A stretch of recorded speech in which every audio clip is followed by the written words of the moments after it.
kesempatan melayani Tuhan, itu bukan sebenarnya karena kita udah baik, tapi karena memang belas kasih Tuhan, termasuk juga keselamatan ini.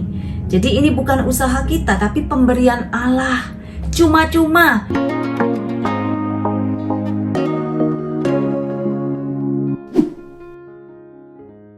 Saya mengawali dengan sebuah kisah tentang John Powell, seorang pastor, pernah diminta untuk memberi retret kepada para pastor senior. John Powell ini waktu itu adalah seorang pastor yang masih junior. Bisa kita bayangkan, pastor ini, John Powell menuliskan di bukunya, dia itu sangat khawatir dan takut atau cemas karena harus memberi retret kepada para pastor seniornya. Dan akhirnya dia menjelang retret itu dia menyingkir ke kebun, ke taman belakang di tempat retret itu, dan dia menenangkan diri. Lalu lewatlah seorang pastor yang senior, salah satu dari peserta retret itu, menghampiri John Powell dan mengatakan, setiap orang hanya butuh sedikit perhatian dan cinta. Mendengarkan itu, John Powell merasa lega. Bapak, Ibu, saudara-saudari, saya juga sering kali merasa takut, cemas, was-was ketika diminta mengajar ataupun mengajak orang lain untuk ikut di dalam suatu kegiatan rohani. Alasannya apa? Ya, saya khawatir ditolak. Saya khawatir apa yang saya berikan itu tidak bisa menjawab kebutuhan mereka. Namun, saya terinspirasi dari kisah John Powell tadi. Setiap orang hanya butuh sedikit perhatian dan cinta. Saya yakin setiap ajakan untuk mendekat pada Tuhan tidak akan pernah sia-sia. Kita bicara mengenai 4 kebenaran pokok. Kalau kita sudah sharing iman kepada orang-orang yang kita temui, kita juga perlu menjelaskan inti dari ajaran iman kita, yaitu bahwa Allah itu begitu mengasihi kita, ya. Namun karena kita sudah jatuh di dalam dosa, kita nggak mungkin dengan kekuatan kita, dengan kemampuan kita, dengan kodrat kita yang lemah untuk bisa menghampiri Tuhan. Hanya melalui Yesus, akulah jalan kebenaran dan hidup. Itu kebenaran ketiga. Dan keempat adalah bagaimana kita menerima tawaran keselamatan dari Kristus, ya. Nah, ini 4 kebenaran pokok pesan inti Injil. Satu langkah sebelumnya saya review sedikit bagaimana rencana Allah itu yang mengasihi kita. Lalu dikatakan dalam Yohanes 10 ayat 10b, aku datang supaya engkau memiliki hidup, ya, dan mempunyainya di dalam segala kelimpahan. Jadi Tuhan Yesus itu memang hadir supaya kita itu sungguh-sungguh dipenuhi oleh sukacita. Sukacita itu apa? Apakah tidak adanya kesedihan, tidak adanya penderitaan? Tentu bukan itu, ya. Tetapi kita tahu di dalam ajaran iman kita juga bahwa penderitaan itu juga adalah bagian dari proses untuk menguatkan kita, memurnikan kita. Nah, jadi apa yang disebut sukacita tentu adalah suatu kegembiraan di dalam hati karena kita mengenal penyelamat kita, ya. Kemudian masalahnya apa? Kita ini orang-orang yang berdosa. Semua orang yang berdosa telah kehilangan kemuliaan Allah. Dan inilah yang mau dikembalikan dalam penebusan Kristus. Dan upah dosa ialah maut. Tapi karunia Allah ialah hidup yang kekal, ya. Jadi kehidupan kekal, keselamatan dikembalikan kepada kita melalui Kristus. Kemudian kebenaran ketiga yaitu tawaran Allah, ya. Supaya kita, barang siapa yang percaya kepada Yesus mempunyai hidup yang kekal. Dalam Yohanes 6 ayat 47 jelas dikatakan seperti itu. Kalau kita mengenal Kristus, kita mempunyai sukacita, kita mempunyai damai, kita diselamatkan. Dan juga Allah menunjukkan kasih setianya kepada kita karena Kristus telah mati kepada kita pada waktu kita itu masih berdosa. Jadi bayangkan betapa Tuhan itu mengasihi kita, ya. Ibaratnya kita masih belum bisa membalas kebaikan Tuhan, kita masih sering ngomel, kita masih sering, kalau bahasa Jawanya tuh ngeyel, ya. Ngeyel itu memberontak. Dikasih hal yang baik kita nolak, Itu seringkali seperti itu ketika kita belum sadar, ketika kita masih lebih suka dosa daripada bertobat. Nah, tapi itu pun kasih setia Tuhan itu nggak pernah berkurang, terus memanggil kita untuk datang pada Dia. Nah, di dalam Efesus 2 ayat 8-9 dikatakan itu bukan karena jasa kamu. Kita selamat itu memang karena kita udah baik, bukan ya. Jadi kalau kita misalnya diberi kesempatan melayani Tuhan, itu bukan sebenarnya karena kita udah baik, tapi karena memang belas kasih Tuhan, termasuk juga keselamatan ini. Jadi ini bukan usaha kita, tapi pemberian Allah. Cuma-cuma, tinggal kita mau nggak? Kadang-kadang karena terlalu gampang ya, orang itu menyepelekan. Pikirnya gampang lah, kapan-kapan aja kalau mau bertobat ya. Nanti kalau udah deket-deket, udah mau meninggal, atau udah anak udah besar semua, atau mungkin keluarga saya udah beres, baru nanti saya mau cari Tuhan. Tapi kita nggak pernah tahu kapan waktu kita. Dan juga kadang-kadang ada orang berpikir nanti kalau udah tua aja ya. Kalau kita hidup di dalam dosa terus, bisa jadi hati kita itu udah tidak peka lagi ya. Hati kita udah mengeras dan lebih sulit untuk datang kepada Tuhan. Nah, oleh sebab itu ajakan untuk bertobat itu selalu relevan. Apa yang dikatakan dalam kebenaran keempat, bahwa Tuhan itu memberi kita tawaran, buka pintu hatimu ya. Ini loh, aku mengetuk di depan pintu hatimu. Jikalau kamu dengar suaraku, buka hatimu. Nah, ini yang kita mau ajarkan kepada orang-orang yang kita temui, yang kita injili, kita berikan kesaksian ya, bahwa itu loh, Tuhan Yesus itu ada untukmu. Jadi kamu nggak sendiri. Nah, tinggal buka hati. Nah, kadang-kadang orang itu nggak ngerti caranya buka hati itu seperti apa. Ya, nggak ngerti caranya buka hati. Nah, ini yang kita mau ajarkan. Bagaimana kita mengajak mereka berdoa. Bagaimana kita mengajari mereka untuk menerima Roh Kudus yang akan menolong mereka untuk bertobat. Jadi kalau kita ngajari, kita nggak usah kecil hati atau minder ya, bahwa waduh, aku ini juga hidup belum sempurna banget. Aku masih sering bertengkar dengan istri atau suami. Aku masih sering emosian kalau ngajarin anak. Atau aku masih sulit sekali untuk bisa berdamai dengan ipar ataupun mertua. Apakah aku layak menjadi seorang evangelizer? Seringkali mungkin kita dihadapkan juga pada hal-hal seperti itu ya. Bapak Ibu, seperti tadi saya katakan, sampai sekarang pun dengan segala saya sudah melayani itu 27 tahun. Sebenarnya sebelum saya menikah, waktu saya SMP, SMA, saya itu menjadi tim choice. Kemudian saya juga mengajar sekolah minggu. Kemudian selama kuliah ya saya masih aktif untuk mengajar di Putri Sakristi dan lain sebagainya. Tapi itu pun saya lakukan untuk ya supaya saya kelihatan baik ya, hidupnya seimbang gitu antara prestasi dan yang rohani. Ngajarin anak pemulung ke tempat-tempat pembuangan akhir lah, di mana ada anak-anak pemulung.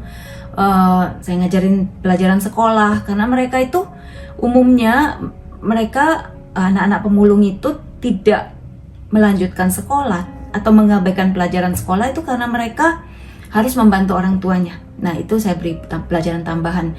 Tapi itu semua saya baru sadari kemudian, saya ini ternyata belum murni ya. Saya hanya mencari supaya saya kelihatan baik gitu. Saya mengalami pertobatan ya lebih dalam, dimurnikan lagi. Yang tadinya saya cari itu supaya saya dianggap orang yang baik ya, dengan melayani Tuhan dulu ya sebelum waktu saya kuliah ternyata saya itu suka ya pengakuan, suka dipuji dan seterusnya.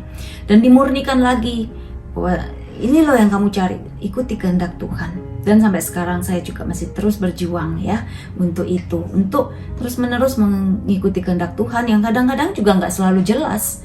Kehendak Tuhan itu juga harus kita raba-raba, tetapi yang penting kita dengan tulus hati mau mengikuti Tuhan. Walaupun kita mungkin sampai saat ini pemahaman kita mungkin sampai segini, ya sudah, kita lakukan yang terbaik yang kita bisa. Itu yang saya jalani juga. Kadang-kadang juga kalau salah ya udah kembali lagi, bertobat lagi, seperti itu.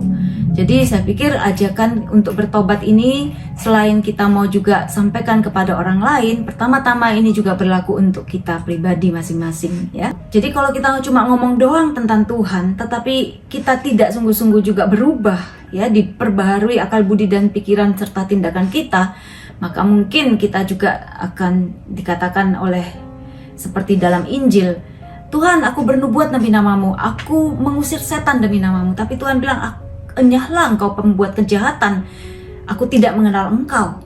Jangan sampai kita juga seperti itu.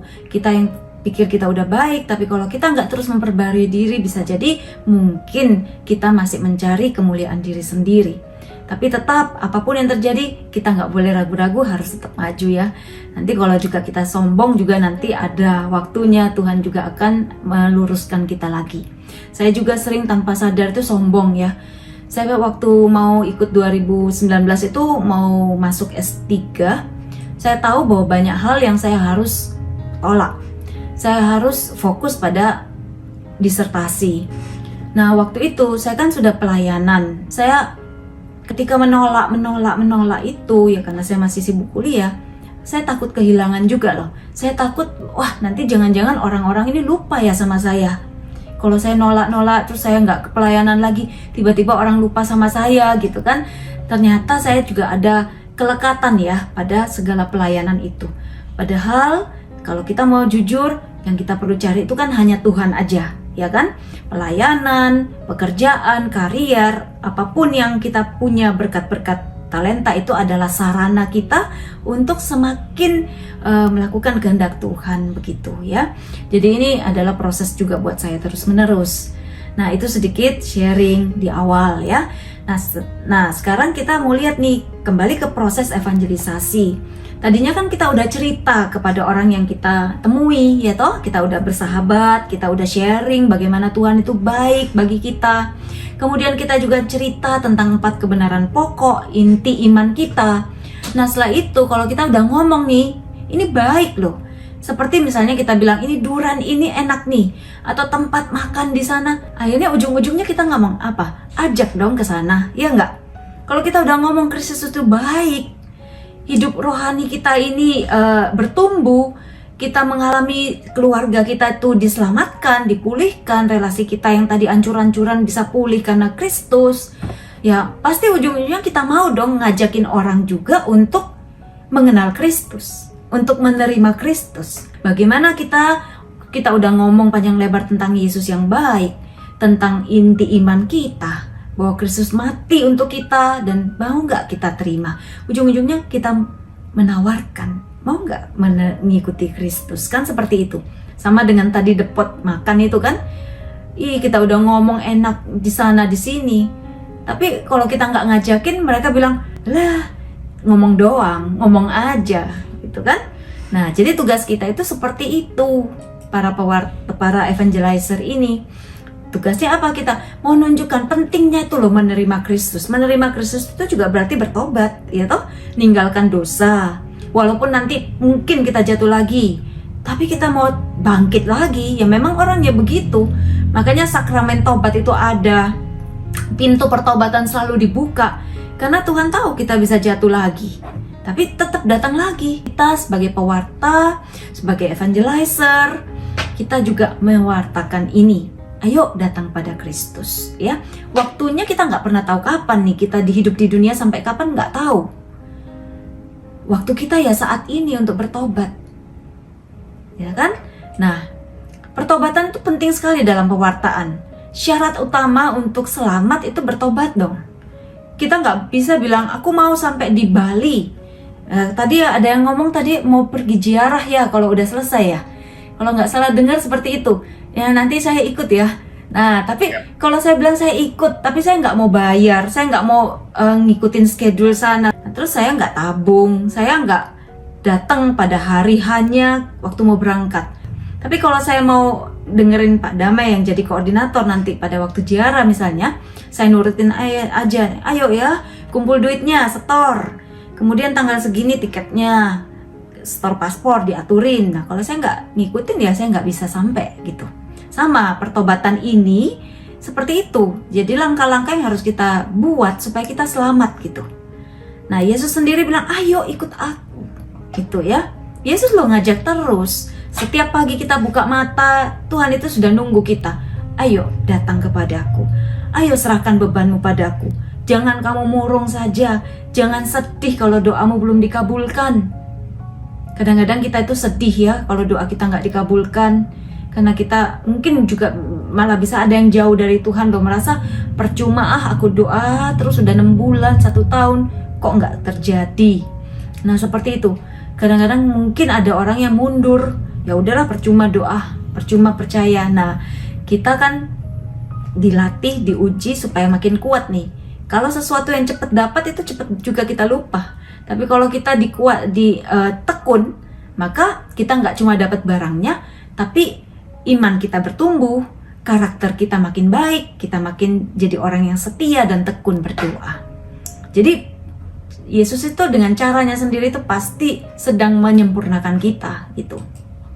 Nah tugas kita sebagai evangelizer itu nunjukin jalan. Ayo datang, nggak boleh maksa, apalagi mengatakan kalau kamu nggak ikut nih persekutuan doaku atau ikut apalah ajakan misalnya kelompok doa lingkungan yang kita ikutin, nanti ada apa-apa kamu tahu sendiri, salah sendiri loh ya. Jangan nyesel di belakang loh ya. Itu kan seperti ngancam ya. Orang kalau digitu kan biasanya juga mengatakan, kamu kok nakut-nakutin. Mereka juga biasanya nggak mau. Tapi kalau kita datang dengan kasih, dengan sungguh-sungguh perhatian yang tulus, kalau dia lagi sakit, ibunya lagi butuh bantuan diajak ke dokter, nggak ada kendaraan, kita mau nawarkan diri jemput, nganter ibunya ke dokter, itu pasti itu menjadi suatu teladan ya untuk dia ngikut Kristus. Aku punya kebutuhan, aku nggak berdaya, kok dia mau nolong ya, kok rendah hati, kok ringan tangan, murah hati, banyak senyum, suka memberi saya sapaan doa-doa. Kalau saya lagi butuh kok dia ada. Nah itu nggak usah kita ngajak, dia sendiri mau ikut pasti. Apa sih kamu kenapa kok kamu baik seperti ini gitu? Tapi kita juga perlu ngomong, ya aku memang sudah ditolong oleh Kristus, makanya aku juga merasa hidupku ini sebagai bonus gitu. Makanya aku juga mau berbuat baik supaya orang lain juga mengenal Kristus. Nah itu kita perlu ungkapkan juga tuh iman kita. Nah mewartakan kehadirannya, jadi ini penting ya Bapak Ibu. Kita ini tiap hari dapat berkat, tiap hari dapat mukjizat, tapi kita sering-sering itu nggak sadar. Mama saya 7 tahun lalu itu pernah masuk rumah sakit, gagal jantung, sudah nggak bisa napas.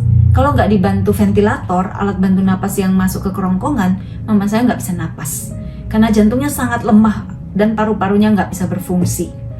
Nah dengan bantuan itu, oksigen ya masuk 2 minggu, mama saya bisa bertahan di ICU dan akhirnya bisa, puji Tuhan, itu membaik gitu. Dengan bantuan alat ventilator. Bayarnya itu mahal loh. Jadi kita tahu kan juga selama COVID bagaimana orang-orang yang butuh oksigen sampai rebutan, tanpa oksigen bisa mati. Nah jadi kan mukjizat nih ya, kita sampai saat ini kita bisa melewati pandemi, kita puji Tuhan sehat karena kita diberi kelimpahan pasti, ya toh. Artinya apa? Kelimpahan, paling enggak kita punya cinta kepada orang lain. Kita mau belajar supaya kita bisa juga menjadi berkat buat orang lain, mengajak orang lain juga mengenal Kristus. Itu suatu kekayaan. Berarti kita ini orang yang sungguh-sungguh kaya sampai kita masih mau berbagi waktu untuk orang lain, ya toh. Nah itu kita perlu syukuri nih, kita punya banyak kekayaan berkat dari Tuhan. Paling tidak waktu, kesehatan itu suatu berkat pasti. Bapak Ibu, dulu saya kan 27 tahun itu melayani. Ada naik turun, kadang-kadang ngomel, kadang-kadang capek, dan lain-lain lah. Nah melayani itu ya kadang-kadang harus pergi keluar kota, keluar pulau, keluar negeri. Ya itu pasti biaya sendiri juga. Tapi itu bukan hal yang saya mau katakan. Tapi capek, kadang-kadang juga kan harus banyak berkorban. Nah itu saya sering-sering tuh ngomel dulu. Sampai pada suatu ketika, mungkin kurang lebih 8 tahun lalu ya, saya itu ada benjolan di sini. Saya periksa ke dokter, dokternya bilang biopsi. Wah saya takut. Saya periksa ke 3 dokter, semuanya bilang biopsi. Akhirnya saya pergi ke Singapura waktu itu, diperiksa lagi sama dokter. Dokter bilang nggak apa-apa. Tapi waktu itu sepanjang hampir kurang lebih 1 bulan tuh ya, saya takut itu luar biasa. Karena saya punya teman tuh meninggal kanker kelenjar getah bening. Masih muda, waktu itu usianya masih, waktu dia meninggal tuh masih 25-an ya. Wah saya ngeri juga. Terus ada teman juga tuh meninggal kanker. Saya takut dong. Terus saya waktu itu periksa ke Singapura, leganya luar biasa waktu dibilang oleh dokter nggak apa-apa. Dan saya takut tuh saya doa terus loh ya. Dan saya minta doa banyak teman juga. Setelah dikatakan tidak apa-apa, wah saya itu langsung masuk ruang adorasi di Singapura itu. Biasanya kalau di Singapura saya juga misa tiap hari kan, doa adorasi. Saya masuk ke situ, saya bilang sama Tuhan, Tuhan terima kasih. Aku tahu kalau aku ini sehat saat ini tuh, itu adalah untuk melayanimu. Aku janji Tuhan, aku gak mau ngomel lagi, aku gak mau nolak pelayanan, dan aku mau menerima dengan sukacita. Ternyata itu menerima dengan sukacita tanpa ngomel itu juga sangat meringankan ya. Dan saya sejak saat itu memang sangat lebih ada sukacita, ya tidak gampang ngomelan lagi gitu. Nah, saya kembali ke mama saya. Mama saya keluar dari ICU 2 minggu kan, di rumah sakit, masih tetap ngamar. Saya doa terus tuh. 2 minggu di ICU, saya doa terus. Setiap kali boleh masuk aja megang kepala mama, saya doa terus. Dan puji Tuhan waktu mama sempat sadar, saya nawarin dibaptis. Waktu itu mama saya belum Katolik ya. Dan dia ngangguk gitu, hanya manggil Romo dibaptis. Dan setelah dibaptis terima komuni ya, bisa nerima komuni dikit, nerima perminyakan. Mama saya tuh berangsur-angsur sembuh sampai sekarang. Sekarang ini usianya udah 87, masih bisa masak. Padahal dulu sebelum anfal itu jalan 10 langkah aja tuh nggak bisa, berkeringat dingin. Tapi sekarang, padahal namanya jantung, otot jantung itu kan kalau udah lemah itu nggak bisa kan, sulit untuk kuat lagi. Tapi itulah mukjizat ya terjadi. Mewartakan kehadiran Kristus yang hidup di tengah-tengah kita, ini tugas kita. Jadi tiap hari itu hitunglah berkat kita ya, hitung berkat Tuhan. Hari ini berkat Tuhan apa, dicatat. Supaya kalau kita itu ketemu orang, itu kita ada hal yang bisa kita sampaikan lagi sebagai kesaksian bahwa Yesus itu sungguh mengasihi kita.